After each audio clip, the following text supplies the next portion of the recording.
Hey, good morning, channelers. This is Saturday, and let's do this take one. So this is mainly a talking video, so you don't have to look at anything. Well, what I did was, in the community section of my channel there, I just posted a video, that I thought was like astoundingly interesting. The highlights of the people involved in that video, which is about disclosure, are Dr. Michael Wolfe and Dr. Richard Boylan. The narrator put this story together, including them both. And it's so funny because I had been thinking like the last week about the episode that, just this little adventure I had with Dr. Boylan one day a long time ago, and the adventure I had with the Dr. Michael Wolfe's book, which is called Catchers of Heaven.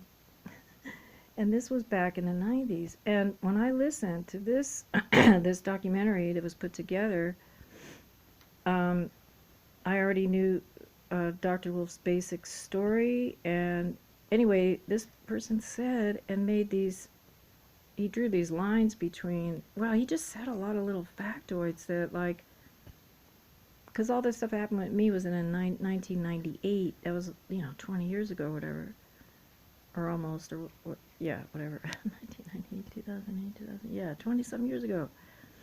So finding out or deciding who you believe or what's real or whatever, don't worry about when, because now it's like I feel even more. It's like if whoever's listening to me, I mean, I'm assuming there's some good people that are stuck in NDA land and all this that probably would like to spill some beans or whatever that are on my side, because I've had this weird protection all the time. But anyway, I thought, well, maybe I'll make this video and, let's see, what would the word be? Document the testimony, I guess, of these little meetings, because we all get questions and we're all paying attention or trying to look for deception, whether it's there or not. But this whole issue of who's deceptive and all this is still an issue, And then I'm still testing my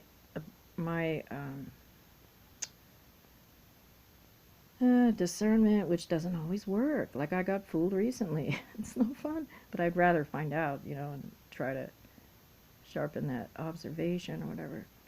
Okay, so let me ramble on about this. Okay, so back in 1998, I was living here in Arizona in the town. Our son was 3 years old, so that's a little bit of a background. Richard Boylan at that time was conducting workshops, and the big thing around was if someone is a star child, what do you call them? Not violet, indigo, yeah. And he was having workshops out there at that dome in California. And I was sitting here, working and raising a kid. And, oh, I wished I could go over there, because I hadn't, he was doing hypnosis sessions, and for some reason, I thought maybe I would trust him, And a lot of things that have been said that he was, well, anyway, but I never got to see him there. Well, then, oh, okay, well, let me do the timeline thing.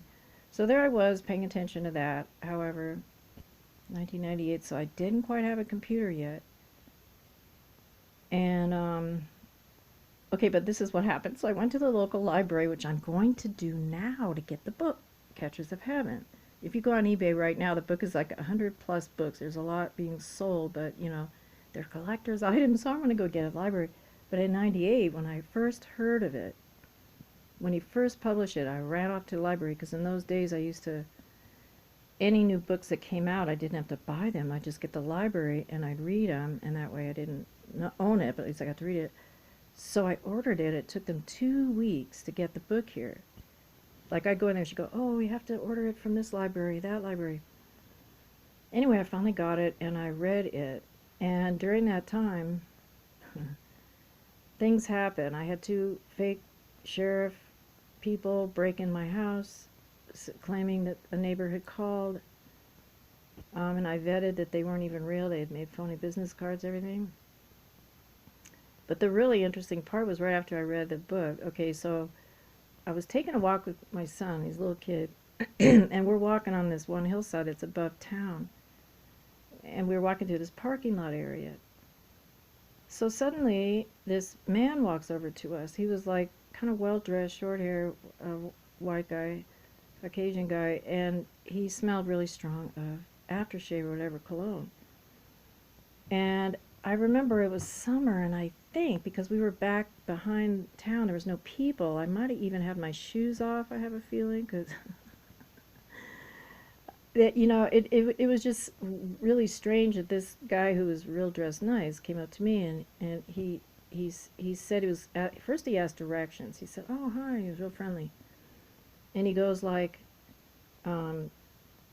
he asked for directions out of town, and he said he had just come here as a tourist, and so I started giving him directions out of town, which is one street. But then for some reason we started talking, and for some reason, well, he said he was stationed at the fort and he had just got transferred. So he was new in town, is how he made it sound. And he was yeah, I mean, he actually kind of told me he was a spy because he said he worked like a double agent. He said he had 4 years to go before he could retire. And so he was just coming to this town because people come from Fort Huachuca there. They come over here to have fun. So for some reason, it caused me to drop names. Bill Cooper's name got dropped. This book's name, I dropped the name. I started talking to the guy because he seemed to know what I was talking about. And we started talking about these, things, these issues, the UFO stuff and all that. But in particular about Michael Wolfe. I mean, I actually said it. So he was really interesting, and that's when he told me he was a double agent. And here I am believing that this guy just decides to tell me the absolute truth about who he is or something like that. He was looking for a way out of town. So it was only like 10 minutes, and he wasn't exactly flirting with me or anything. He was really formal, and then he said, "Oh, maybe you'd like to have lunch sometime." He said he would come back. And I, as curious as I was, what I said to him was, "Well, if you come back Thursday, we'll be in the park up the street. We'll be playing out there as I take my son in the park. If you're there, we'll talk there again." I didn't sound like that voice. And then, then he let me know he slipped up, and he let me know he had already been here before, so he knew the way out of town already. Later on he said something like that, and I'm standing there realizing that this guy had just come up to me with an excuse to talk. Okay. And when he left, I went back and I really wanted to talk to him because I love meeting people on the inside of this, and I didn't get a really bad, scary vibe off of him or anything. And then when I got home, I realized, geez, he's telling me he's a spy, a double agent. Why should I trust him, So I thought, nah, it's better to stay out of it, So anyway, that happened, and I just mentioned that because of the Michael Wolfe book. So in this documentary, you'll hear why, especially back then, that material was kind of risque to have, I suppose. But anyway, but I was really on the topic back then, 98 up to 2000, up to when Stephen Greer came out with the Disclosure Project, because I took that VHS Disclosure Project, I bought it, went to the same library. I said, "Hey, can I rent the room and show this movie to everybody?" And 31 people filled up the room to come see Disclosure Project and the thing, the testify thing. And then I showed the crop circle video the next week in the library, and one man came and he was real mean. So anyway, and other things happened. So I'm just on a little bit of a small radar with these guys. Okay. So, but here's the real thing about Mr. Boylan, and I hope he hears this because, and I'm saying this story out loud just because, get off my chest, it's kind of amusing. Okay, now fast forward to like we went back to Washington to live in 2002. So this is like 2004, 5, 6. We're living in Yelm near the Rotha School again, but I wasn't attending it. So Richard Boylan was coming to town to give a 2-day lecture at the ranch at Rotha School. And they often have speakers come and everything. So he was also going to be offering individual hypnosis sessions with anyone who wanted to. So I called and scheduled an appointment. So with him, like, you know, he would lecture at the school a couple hours on Saturday and then on Sunday. So he said, well, let's meet each other first before we do this, make sure we're compatible. So it was arranged to meet for breakfast at Mr. Doug's cafe in Yelm. It's probably still there. So I went with him and another woman who wanted to schedule an appointment with him. I forget her name. She was going to meet us too, so it'd be 4 of us. So we went to Mr. Doug's, which is this breakfast thing. It's real popular. A lot of people, and they talk a lot, real loud. So we go back, and we sat on those couchy things, you know, not chairs, at the table, restaurant. I sat against the wall. The woman that was there too sat next to me. My son sat right across from me, and Dr. Boylan sat next to my son. And my son was about 7 years old. And I took him with me because I took him everywhere that I could to avoid leaving him alone with babysitters and strangers. So if I could take him, I always took him. And so we get there, and we all sit down. And you know, I really, really, really, really respect people like Dr. Wolfe and Dr. Boylan. They're highly educated. They manage the things on this planet like I could never do. So I gotta kind of get off my horse thinking I know people. But anyway, so there he was, and we started talking. Well, then before we said much, we were waiting for the food to come, and he pulls out this big notebook, like, you know, with the rings in it, that kind. And he pulls it out, and you know, my son's a quiet kid. He was just sitting there tagging along with me. So Richard pulls out the book, and he opens it, and he starts showing my son. And okay, I'm trying not to be judgmental, but he was shaking, kind of like he either had a lot of caffeine or he just had kind of a shaky thing going on with his hands. And he starts asking my son, do you recognize any of these? And he's flipping this book. He didn't ask my son or me or politely or say, hey, can I show him a bunch of pictures of aliens? And he didn't offer to show the books to me or the lady next to me who was going to get ready to have a session with him, not my kid. And I knew he was interested in you know, identifying children that might be, kids and everything. But that's not, you know, so, but anyway, I kind of noticed that it felt a little intrusive. And my son just looked at the pages, and bless his heart, because he went blank-faced and just barely kind of shook his head. He didn't look very interested at all. And bless his heart, because I know him well enough to know that a lot of times he's just protecting himself and just acting, you know, he got that from me, acting like you don't know something. So he wasn't interested in it at all. And there are plenty of stories about him and all this, but anyhow. And he's just looking at me like he didn't really want to be focused on. So anyway, so that happened. And I just thought that was kind of interesting. Okay, it's okay to be interested, but it felt too interested in my son. And so anyway, as we're leaving the restaurant, I had 3 questions I was going to ask him to decide what I thought of him as far as working with me, and I wanted to just see what his general opinion was about 3 people, that I was reading their material or I knew them well, and I had a high opinion of their material. So I did. I said, well, Dr. Boylan, may I ask your humble general position on this public speaking entity called David Icke? And Richard Boylan was walking in front of me, and he was very tall, and I said David Icke, and he waved the name away and mumbled something that wasn't pleasant. Then I believe I mentioned Alex Collier next, and Val Valerian, who lived locally, and Val is the person who transcribed Alex Collier's the interview in the book, Defending Sacred Ground. Anyway, I think those were the three people. David Icke was one, Alex Hart was another. And Dr. Boylan, he just like, he said so-and-so was full of shit. I mean, he was like negative about each one of those people. And I just thought that was really strange, especially because we're in a public place. This is a professional thing.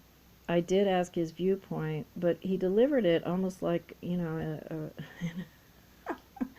in a raw reptilian manner, you know, with no, what do you call it, or, you know, no, whatever, when, like he could have, you know, said something like, well, I don't want to, you know, like he had emotion behind it, let's just put it that way.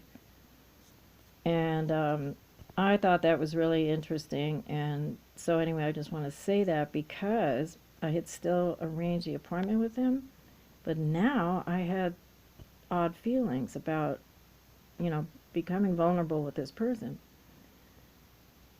So as it happened, I get an email that day, and Jay-Z Knight had canceled his second day of the lecture at the ranch, and guess what? He left town.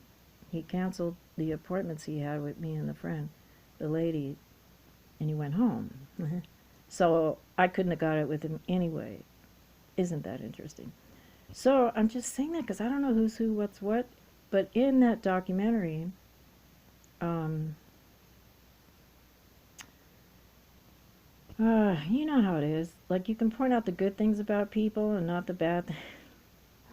Oh, what a world. So anyway, yeah, I don't want to misjudge anybody or anything like that, but I also want to know if, well, maybe I was so paranoid that I assumed that Dr. Boylan had a bit of reptilian allegiance going on, and he wanted attention from my son because they're going after the essence of the children. And I don't think it's wrong if anybody, old or young, doesn't want to pay attention to the alien thing, because in a way they're protecting themselves, because the minute you come out with your stuff, you got all kind of people after you. So I would not want to push anybody into coming out with their stories or whatever. And so, but anyway, I just wanted to say those things because that documentary, it looks like a couple people mentioned it looked like an old one, but it's older information. But anyway, I just want to put a plug in for that data to go into the records. Some people have mentioned Dr. Wolfe, but this information thing going on is that there's always new people finding out about stuff, so you have to repeat stuff and like, what was it that tripped me out when oh yeah, Danny Jones, you know, on Concrete, he didn't know what MUFON was. I think he's almost 40 even. He'd never heard of MUFON, but he's interviewing all these people in the, you know, in the disclosure community and all these different people who never heard of MUFON. I thought, okay, that's telling you we're going into this different era, you know. And when Dr. Wolf's stuff came out, a few people are interested in it, but not many. So now there are a lot of people interested in this book. So anyway, okay, well, that's just what I wanted to share that. And okay, so what's Dr. Boylan doing now? Because allegedly he's one of a panel of scientists. It's in an ET, you know, human study group, all this kind of thing.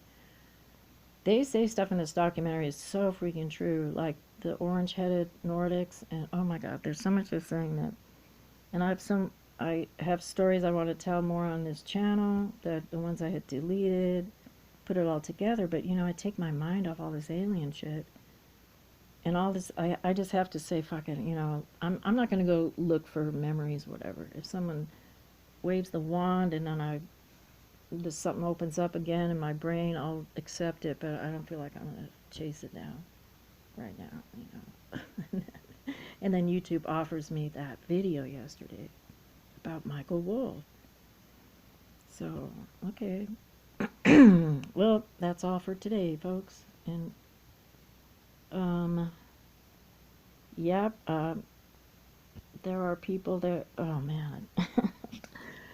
I don't know how to edit the video, or I'd cut out all these end remarks. So I'm going to try to end it exactly 20 minutes. All right, adios.